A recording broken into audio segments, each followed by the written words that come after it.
Well, we wrapped up last year with a podcast of the Shoalwater Bay Indian tribe that developed the first freestanding tsunami evacuation structure in the U.S. Keeping with that same theme of earthquake hazards, we're focusing a podcast on Robert de Groot. He's an operations team lead for the USGS-managed ShakeAlert earthquake warning system, a public safety system that serves over 50 million people in California, Oregon, and Washington. Hey everyone, I'm Hurricane Hal, host of the GeoTrek podcast, where we explore the world to bring you stories about extreme weather and natural disasters not covered by the mainstream media. Make sure you subscribe, like, and follow our content online. We love to engage with you to bring you the latest stories that can help you better prepare for disasters, whether it's earthquakes, tornadoes, hurricanes, whatever it is. Listen to the podcast, stay engaged with us on social media. You'll be better prepared for any disasters coming your way. Well, without further introduction, let's jump into this podcast with Robert de Groot. Bob, thank you so much for taking time to come on the GeoTrek podcast. Good to be here. Thank you. Bob, you and your team have this tremendous responsibility to communicate earthquake information to a very large audience. Before we get into talking about your professional work, could you explain to us, how did you become interested in earthquakes? Did you experience one growing up? Was there an event that got you excited about them? Or what's your background on how you got into earthquakes? Yeah, my first experience was an earthquake when I was 3 years old. It was the 1971 San Fernando earthquake. It was magnitude 6.6. And of course, I didn't know anything about earthquakes. I was a little guy. I was in bed with my parents, and the building started shaking, and they started screaming, and I was freaking out because I didn't know what it was. And then lots of things fell and broke, and it was really just sort of that, I don't know, sort of moment of like, what just happened? And of course, then I identified it with earthquakes. And I grew up just interested in them. And I ended up doing a lot of other things in my life. I finally ended up at the USGS about 10 years ago. But I think the other earthquake that really got me thinking about the work that I do today is the 1994 Northridge earthquake was pretty significant in Los Angeles history for a lot of different reasons. And I was living in Southern California at the time, in the Pasadena area, and what had happened was I experienced the earthquake, and at the time I was taking a geology course at Pasadena City College here in nearby Caltech, nearby where I work, and I had a professor who gave us a tour of the Seismo lab, and she took us up the back door and up the to see everything, and also the media center where people report after earthquakes. Well, shortly after this course ended, the earthquake happened, and I ended up saying, well, I want to go down to Caltech to see what's going on. So I remembered how my professor got us in the building. And so I got in the back door, same door. It was open. I'm like, it's not open anymore. It's not the way they do it anymore. But I got in the back door, and I went upstairs, and I got into the room where the media was interfacing with the people who I actually now work with, and some people have retired. Actually, the person who hired me, Lucy Jones, was in the room talking, and I sat there for 4 hours, and I just listened to the interaction between the public and the media. And for me, that was inspirational because I want to do this. Well, there you were. I mean, right, during the aftermath of an event, right, and just seeing how this is playing out with the importance of science communication, right? Absolutely, yes. Everything, the approach she was using, of course, I've known Lucy for years and years and years, and just to watch that in real time, and aftershocks were happening while we were in the room, and there were things coming in. They were analyzing data on the spot, and for me, it was like, wow, and I'm actually doing that now, so it's great. That's amazing. And those were the good old days in the 90s when you could kind of sneak in a back door. Things were maybe a little less secure. It sounds like for you, though, this solidified this is a passion for you and you want to pursue it professionally. Yes, absolutely. So, Bob, you and your team you're the operations team lead for the USGS-managed ShakeAlert earthquake early warning system, a public safety system that's serving more than 50 million people in California, Oregon, and Washington. Could you share with us a little bit about how the system works? Yes, yes, ShakeAlert is America's earthquake early warning system. It's the only public earthquake early warning system in this country. It's California, Oregon, and Washington, and on the order of 50 million people. And the principles of earthquake early warning have been around for years. It just is that the technology had to catch up with it. And it's this idea of catching an earthquake in the act as soon as we can. So in other words, the earthquake begins. Earthquakes happen many miles beneath the earth. So the moment that the earthquake reaches the surface, we pick up the ground motion and then move that information to a processing center, which then within a matter of a second or two, or maybe a few seconds, processes that information and then provides really three critical pieces of information: the earthquake's location, the earthquake's size, the magnitude, and also the shaking that could occur around that earthquake. And to appreciate this idea is that it's striking a balance between speed and accuracy. It's what it's all about. So we're using about a couple of heartbeats worth of data, like a second worth of data, to determine these early estimates. So really all these are estimates of these three factors: location, size, and shaking. And we package that up in a data package. We call that a ShakeAlert message. It's a envelope filled with this data, and then we hand it off to all of these partners that we work with, like Google and Metrolink in Los Angeles, BART in the Bay Area, and others, who then take that data and then they use it to do something like slowing trains, or opening a firehouse door, or protecting a water system, or, as many people have experienced, millions of people have experienced over the last several years in the three ShakeAlert states, are alerts being delivered to their phones. Bob, so you mentioned that this can be detected very quickly, maybe in a second or two. I wanted to ask you, over time, like say 10, 15, 20 seconds into a quake, does the information become more accurate? And then can you use that to like even improve the messaging from there? Yeah, so there's a spectrum or an ecosystem of information products that the U.S. Geological Survey publishes. It's through something called the Advanced National Seismic System, and ShakeAlert is one of those products. So if we just talk about what ShakeAlert is doing, and it really has a very narrow role within the larger scope of earthquake information products, but its role is to detect that earthquake as soon as it can, and then over the course, let's say it's an earthquake that's fairly large. Most earthquakes are over in seconds. That's really the way it is. But let's take a magnitude 7.8 earthquake that starts on the San Andreas Faults, starting down near the Salton Sea, south of Palm Springs, and progresses north about 180 miles up to the northern part of Los Angeles County. That takes about 90 seconds or so for the rupture to move from south to north. So over the course of that rupture, the system continues to monitor that earthquake in real time as that rupture progresses, because there's a consequence is that the more fault that breaks, the bigger the earthquake is. So we can get a sense of updating that information. So yes, so what we do, because our technical partners, the people who actually deliver the alerts, are monitoring this. They're getting information from the system in real time, up to 2 updates per second. And then what they do is they can also, so if let's say the earthquake grows in size, they would also increase the size of who they would actually deliver the alerts to. So it's that ongoing communication.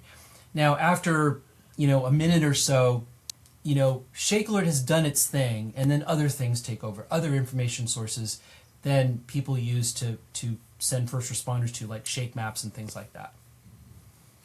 Bob, looking at some of the physical parameters of earthquakes, like the different kind of waves, like P waves and S waves, could you explain what those mean to our listeners and why that helps with early warning systems? Yeah, and so one thing to really realize is that ShakeAlert utilizes physics of the earth that we've known for years. And again, we really needed to develop the technology, we needed to develop the software, so we have these algorithms, these earthquake detection algorithms that are sort of at the under the hood stuff that do the detection and the characterization super fast. But we've known that P waves travel, at about in the order of 4 miles per second, and S waves travel about 2 miles per second. I mean, that's just a round number, but we know that S waves travel about half as fast as P waves. And also what we know about S waves is that they tend to cause more damage. They're the ones that really we want to watch out for. So when we think of ShakeAlert sometimes, and sometimes I characterize it as kind of a race. The P wave gets the thing started, gets the process started. We detect the P wave as soon as it reaches the surface, and then everything goes into motion, because what we want to do is we want to get the alerts out before that strongest shaking arrives. In fact, that's what our goal is to get information to people and to systems before the strongest shaking arrives, and that generally arrives with the S waves. So essentially, people are warned that the more destructive wave is on its way, and hopefully that they have a little time to prepare and mitigate damages. Yeah, we know that people can take a protective action like drop, cover, and hold on in a matter of just a couple of seconds. And so that's in our messaging. That's embedded in all our messagings. If you feel shaking, or if you get an alert, drop, cover, and hold on. And we want to. And this is behavior people have already known for years. I mean, we have this thing called the Great Shakeout, which has been going on since 2008. And drop, cover, and hold on if you feel shaking. Well, what we're doing now is you can get an alert before that strongest shaking arrives, and then take that action. Bob, is there like an optimal geography where ShakeAlert works the best? Like, I would imagine if you're really close to the epicenter, you might not have that much difference in time between the P and S waves. If you're really far from the epicenter, you might not even really feel the quake or no impacts. Is there kind of like a middle, like Goldilocks zone where you're going to get some impact, but there's also enough distance between or time difference between the P and S waves that you have more time to get the message out? Yeah, that's a really interesting question, and this is why we want to use the messaging if you feel shaking or if you get an alert to drop, cover, and hold on, because the issue is that, and there are hundreds of faults. I mean, you look at the Los Angeles basin. I refer to it as if a stone hits your windshield in your car and you just shattered it like a spiderweb pattern. That's kind of what the subsurface of the LA basin looks like. It's shattered like a windshield. And there are faults everywhere, earthquakes all the time. So the chances that you may be close to where that earthquake happens, could be possible. So you may feel the shaking all happen at once. And so you won't have time to get the alert. The system is not fast enough. There was an earthquake in the middle of April of last year down in Julian, sort of northeast of San Diego. And of course, that's about 100 miles from here. And of course, the people in San Diego and Ramona and those areas felt they were shaking almost immediately. But here in Pasadena, we had about 15 seconds or so, about that amount of time, before anything happened. Now, I had gotten the alert well ahead of time, and I was already under my desk, and the shaking arrived. And so, yeah, a lot of it has to do with distance. If you're super close to the epicenter, you're going to feel that shaking immediately. Farther away, more time. Bob, you talked about you got the alert and you got under your desk. So let's talk about what can people do when they get an alert. I mean, what are the few things that they can do in that short amount of time? Yeah, so we have two sort of things that we discuss, right? We talk to people that ShakeAlert is going to trigger automated systems like slowing down Metrolink trains. It could turn on the alert people in hospital security at a hospital here in Los Angeles or whatever. And those systems could do what they're going to do without human intervention. The messaging that we have on the screen that shows up on one screen has what to do, drop, cover, and hold on. And you can do that fast. And we want to do is we don't want to give people a lot of time to make all these decisions. This is what we want people to practice. But the idea is that giving them very simple things about what to do in that moment. And that's the protective action, drop, cover, and hold on. That can happen fast. Yeah, and like you said, I think if you keep the message simple, like people say, okay, I can do that in just seconds, right? Yeah, and we know this. And so one thing, we're talking a lot about the technical stuff around ShakeAlert, but we commit a lot of resources to the social science of earthquake early warning. And of course, we're drawing on other literatures, and we have this whole, and almost every paper that we publish is available for free on shakealert.org, our website. And what we're trying to understand is how do people interact with technological systems, and specifically ShakeAlert, and things that are asking you to do something fast, right? So what we're really trying to optimize, and we study a lot of the communication, and we look at closed circuit television information about what people are actually doing. We want them to take those actions quickly so that they can be safe. But it requires us to understand how people learn and what is the best way to communicate this information. I like that you're, focused so much on the social science, right? It's really interesting to see what people do when they get a warning or, for other hazards, an evacuation statement or things like that. It sounds like that helps you then get an idea of what people may do with the message once they receive it. Yeah, and people always ask me, well, what's next for ShakeAlert? And the thing that most people don't realize is that we have 40 social scientists working with us, on the order of 40, even more, from all over the world, that we're studying this issue about everything from messaging to appropriate education to everything from optimizing messaging. I mean, we're always thinking about this stuff. Well, and that's a tremendous amount of focus on social science. And we see a lot with science that we have to go beyond the physical realm of science into understanding the impacts, human behavior, all those types of things. As we're talking about some of these partners and from research partners to operations partners, could you explain to us who are some of the main partners that USGS and ShakeAlert works with to get the message out? Yes, we're a massive community of folks, and of course the three major organizations within, of course the USGS is involved, but we work very closely with our state emergency management agency. So in California, it's the California Governor's Office of Emergency Services and their equivalents in Oregon and Washington, and also the state geological surveys. So they're involved in not only just the sort of administration of it, but the idea is that it's the emergency managers who are going to be really involved after the earthquake is over. But then we also have 4 universities, Caltech, UC Berkeley, University of Oregon, and University of Washington. And they're actually involved in operations, but also very heavily involved in looking at what's next. Where is ShakeAlert Earthquake Early Warning going in the future? And they're doing a lot of the research. No, I love that. It sounds like there's an operation side, but it's also research based as well. Absolutely. Bob, I just wanted to tiptoe back into the physical science one last time. There's something I have to ask you. A lot of times when we hear about an earthquake on the news, we see an epicenter. It almost looks like the earthquake was a point, and then you see these concentric circles. But you were talking before about these really elongated rupture areas. Is it more accurate in places like Southern California sometimes to think about an earthquake as a rupture zone or a linear feature as opposed to a point on the map? It all depends on the size of the earthquake. So, our main algorithm that we use for earthquake detection is really focused on those smaller earthquakes that happen in very small areas.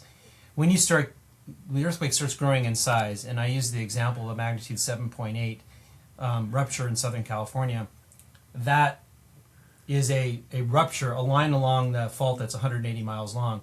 You need to break that much fault to release that much energy to have an earthquake that size. I understand. So it really has to do with the magnitude. Yeah, really has to do with that. And in most earthquakes, we have on the order of 50 earthquakes a day in California. Most of them are tiny, or barely feelable, so to speak. Bob, are there concerns with infrastructure or technology damage, maybe near the epicenter? Cell phone towers going down, things like that would impede these warnings getting out. I mean, you mentioned before more of the damage happens in the S waves, and those are slower. So hopefully people would at least get a warning before a cell phone tower is damaged or something like that. Or are there things people should think about, though, as far as their technology use with getting an earthquake warning? Absolutely. And so this is one thing. So a major part of our operation, a major part of our community are our technical partners. The ones who actually use the data that's produced from the ShakeAlert system. They use our data, and they end up using it to do things with it. And what we're looking at them to do is to diversify their ways of delivering alerts to end users. So yes, a lot of them are being delivered currently by things like by the cell networks to phones. And a lot of it is the technology and also the approach that alerting is used determines one sort of the currency of ShakeAlert is something called latency. We want to shrink the time between when we detect the earthquake and when something gets to you, right? And so different technologies have different latencies associated with it. And then we also look at dependencies of the way those alerts are delivered through a cell phone or whatever. So we're looking at other ways of getting alerts out. And one of the ways that sort of is less dependent on the cell system is something called data casting. And this is actually utilizing FM, AM, television frequencies to deliver alerts to dedicated boxes. So there's a way for people to get, alerts through other means. Also, automated systems. I mean, we're working with schools and other places that alerts are delivered through the internet over a PA system. So what we want to try to do is, and one of the phrases we use is by every pathway possible, is a way for people to get as many alerts. People always ask me, well, like, hey, which app should I put on my phone, or which way should I get alerts on my phone? And I say, get them all. Because you know what? I've gotten alerted for many earthquakes over the years since I started in this, and I'm happy to get alerts from more than one provider. In some cases, one provider gave me an alert and another one didn't, and I don't know why, but at least I have a little bit of a backup.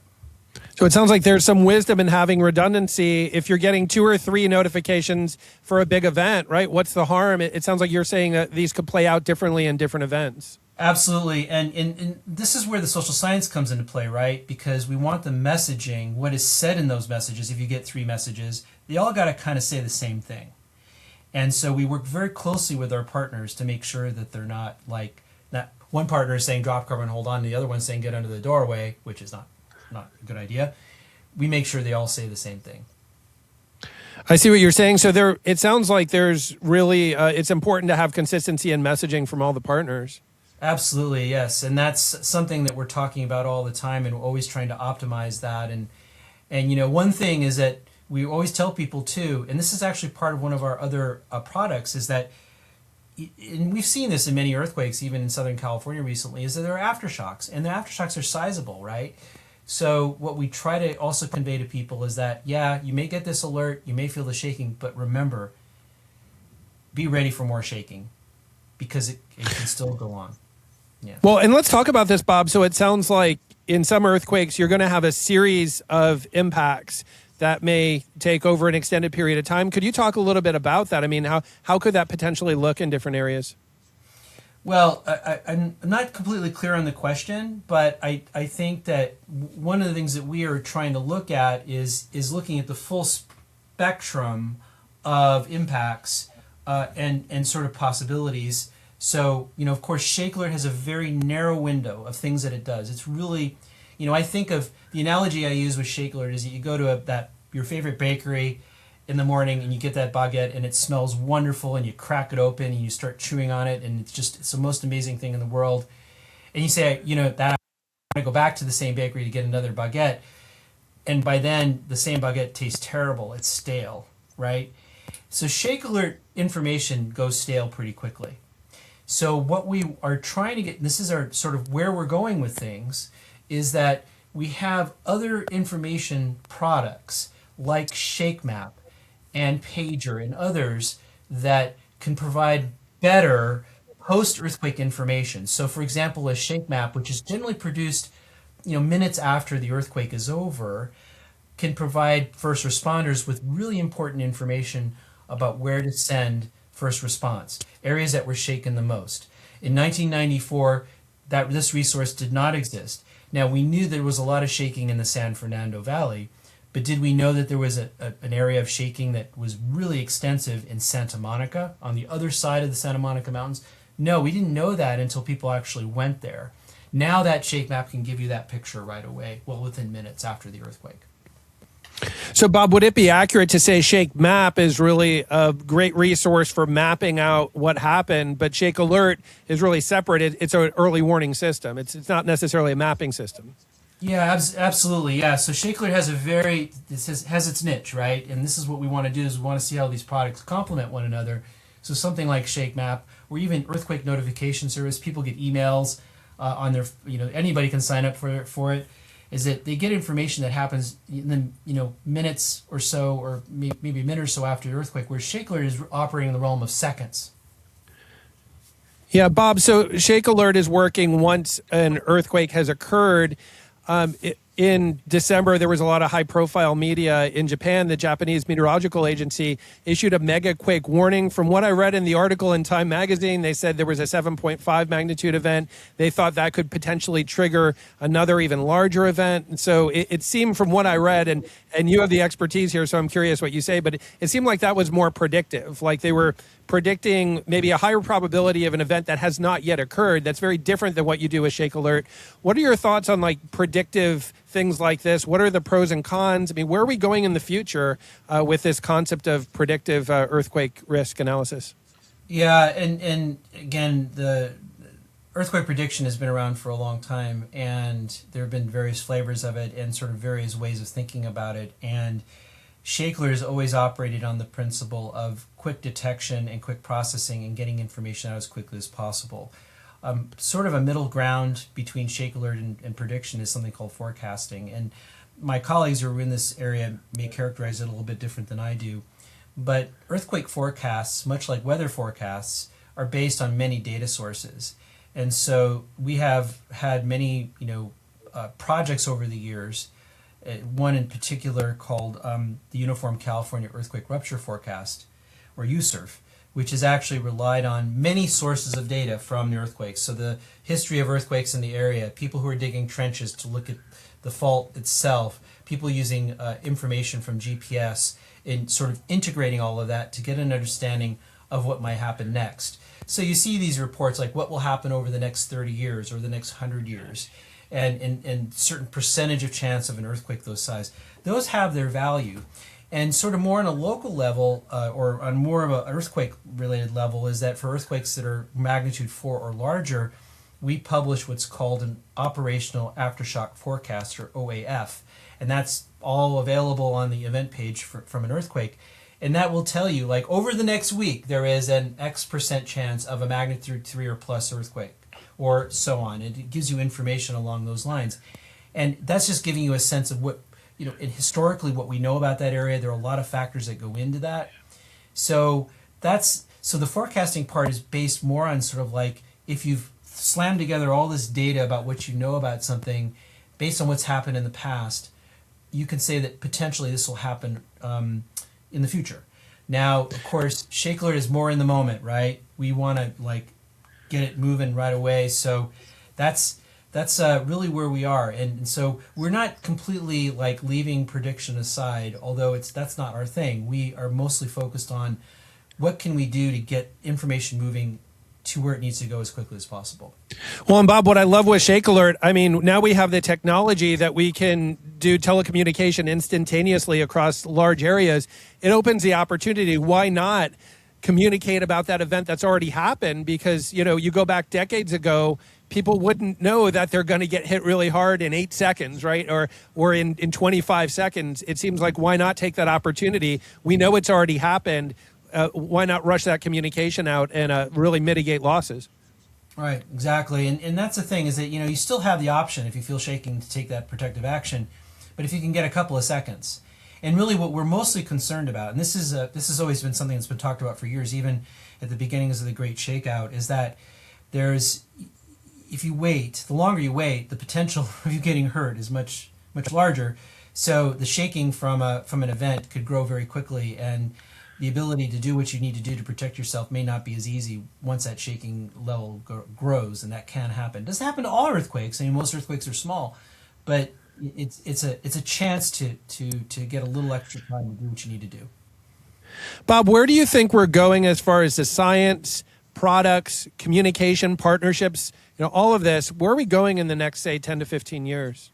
Yeah, and there's a lot of things that are happening. Of course, we hear about using fiber optic cables for more efficient earthquake detection, and that's one area. Of course, there's been a lot of talk about AI involvement in this as well, and those are all things that are on the table. But one thing that we are extremely sort of concerned about and also very adamant about is that we want to use systems that are proven, systems that we know that will work, systems that are robust. So what we've done in several cases is if we're running a sort of a new approach or whatever, we have the system that's operational running in parallel to the one that's testing. So we would never allow something in the wild, so to speak, without it being thoroughly tested and validated. I mean, we've had some interesting innovations over the last several years that really have moved ShakeAlert in the right direction. One of them, of course, is that there was a tendency for earthquakes that were very far away, called teleseisms, that were impacting, were triggering the ShakeAlert system. It's happened from time to time, and we've developed techniques to filter out those teleseisms so that we don't get some earthquake in Brazil or in Japan or Indonesia impacting us here in California, Oregon, Washington. The second innovation is is basically creating a little bit of a safety net. It's called Alert Pause. And basically what it does is it contains, since the estimate is made very quickly, it sort of holds the earthquake estimates of shaking within a certain distance for a few seconds, just to make sure that what we're seeing is really what we're seeing. And I think of it as a safety net. And the third area that we've innovated, which I think is maybe a little bit more tangible, is the integration of global positioning system data, geodetic data, into the ShakeAlert system. Of course, one of the biggest challenges are the largest earthquakes, the earthquakes that are magnitude 7 and larger. And so what we have done recently is integrated effectively very, very, very efficient, very precise global positioning system data into the information output of ShakeAlert for the larger earthquakes. Bob, last year I actually experienced my first international earthquake. I was in Santorini, Greece, right when they were having all that hyperactive seismic activity. And there I was on a park bench and it started shaking. So I started looking into it. I mean, I knew that they had a extensive earthquake history in that part of the world. But as I looked into research between, say, Greece and Turkey and the United States, I found a lot of research collaborations with scientists in California. Could you see ShakeAlert going international, maybe to the Mediterranean, South America, Alaska, Hawaii? I mean, do you think that the system may geographically spread? I think, and there's been talk about this. The USGS published a report. It's available on shakealert.org that talks about ShakeAlert expansion into Alaska. And that's something, of course, that's been discussed for a while. I think probably the more tangible innovation recently is Canada has rolled out its own earthquake early warning system, and they were operating in British Columbia for years, and then have now recently expanded to Ontario and into Quebec. And that system is based very closely on the ShakeAlert system. In fact, we do data sharing. I mean, there is, especially with the West Coast and the number of large faults and things like that, there is a need to have cross-border coordination for the largest earthquakes.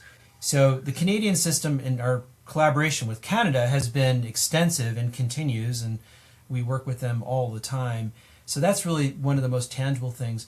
Now, whether or not it's called ShakeAlert, and it's not called ShakeAlert in Canada, but it's early warning that's based on the model that we're using. And the ShakeAlert system, the one we have on the West Coast, is actually modeled pretty closely to the Japanese system. So there is a lot of sharing that happens internationally, everything with algorithms to sensing technology to everything else.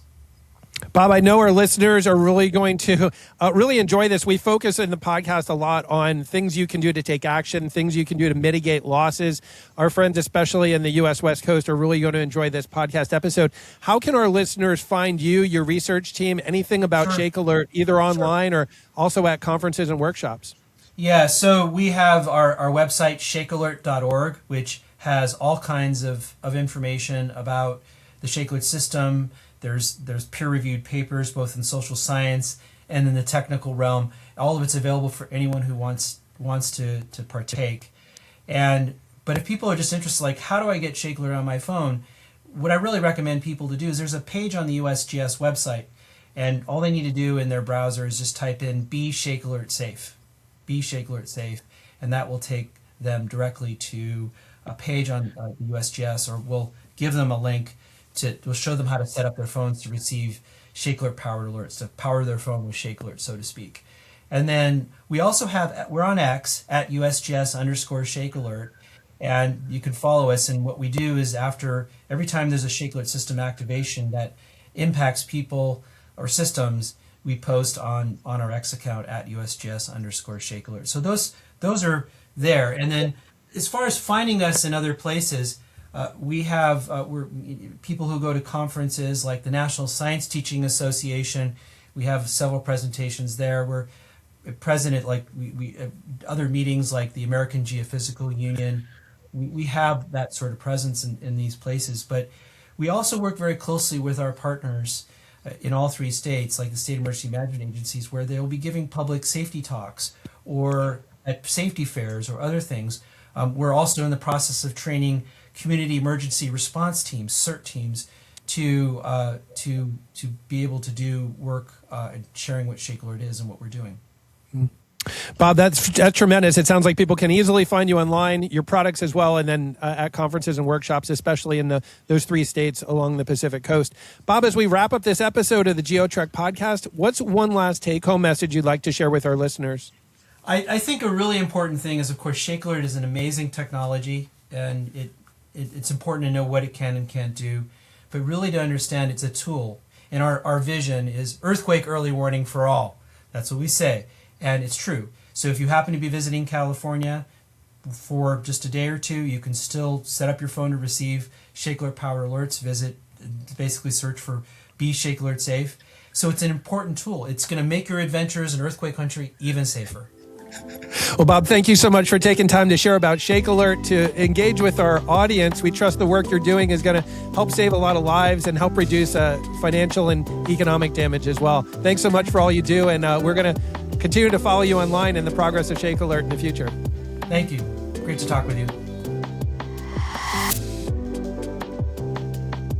Wow, Bob, so many amazing insights here. We love hearing what you and your team are doing with ShakeAlert. There were actually 4 main take-home points that I got from this. The first one, we talk about this a lot on the podcast, having multiple ways to receive warning messages, whether it's earthquakes, tornadoes, floods, having multiple notifications, multiple apps. Like Bob shared in the podcast, what harm does it do to have 2 or 3 different apps that are going to notify you? Having a redundancy of warning systems, of sources you go to, is only going to help you be better prepared.